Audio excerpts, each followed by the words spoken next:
Hello guys, we are discussing about the typecasting. Under typecasting, we'll be specially discussing about the primitive typecasting. So, in order to discuss about primitive typecasting, first we have to know what is meant by primitive. Primitive in the sense primitive. We used to tell primitive tribes. Okay, primitive means it's very old. Okay, old means which are present from the beginning itself, from the beginning of Java itself. So under primitive, okay, we'll be having data types. We have primitive data types. We have 8 primitive data types such as int, okay, long, float, double, char. These all the data types are considered as primitive data types. How can we recognize those are primitive data types? Always remember, primitive data types will be in lowercase letters only. So it's very clear. Now we have a slight idea about these primitive data types. Now we'll be discussing about the primitive typecasting. So under primitive typecasting, again it is classified into two types. Okay. So under that we have auto widening. The first one is auto widening. Auto widening. The name itself, it is specifying something is expanded. Okay, widening means it is being expanded. Auto means automatically. We can say that auto means automatically it is widened. Means automatically it is being expanded. So how can we understand this concept? So let us discuss about the data types and its memory sizes. So when it comes to primitive data types, okay, we'll be having byte, short, int, long, float and double. Right, these all the data types we have, and they are okay arranged according to their memory sizes. So byte is having 1 byte of memory. Okay, short is having 2 bytes of memory. Int is having 4 bytes of memory.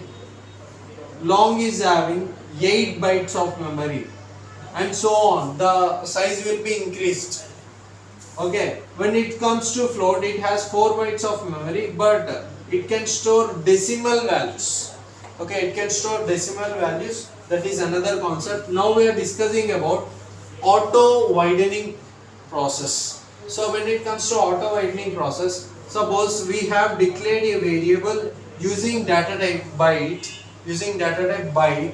Byte b equals to 3. So now according to the memory size of the byte data type, it will be having 1 byte of memory space.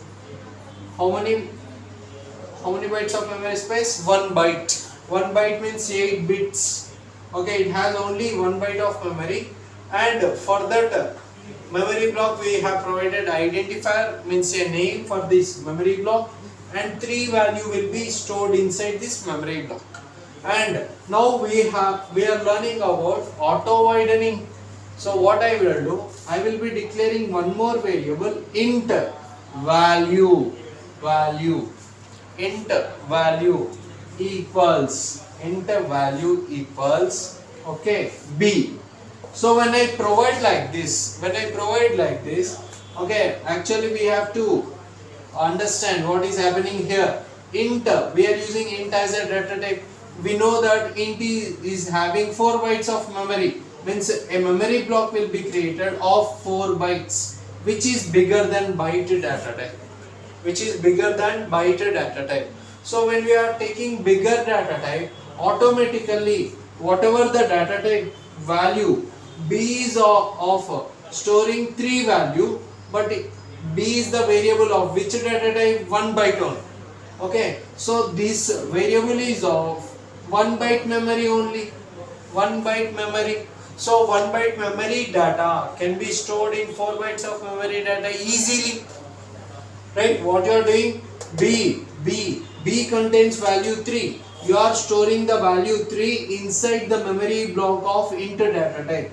So 3 will be stored inside this memory block, but at the beginning, how many bytes of memory here? 1 byte of memory.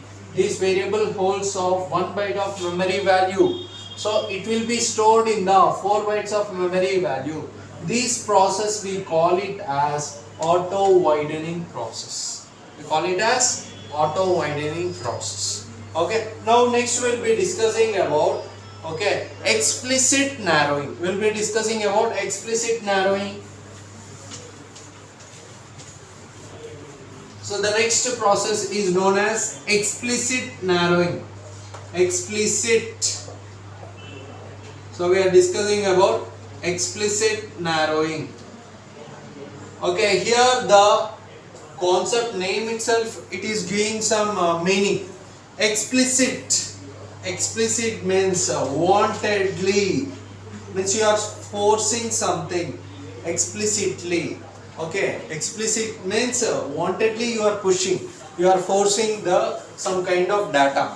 And narrowing represents you are making it small. Okay, suppose the wide road is there of this much length. Okay, now it is being reduced. Okay, this part is narrowed, the narrow way. Okay, narrowing way. Okay, clear? So here this is widened road and this road is reduced to this much size.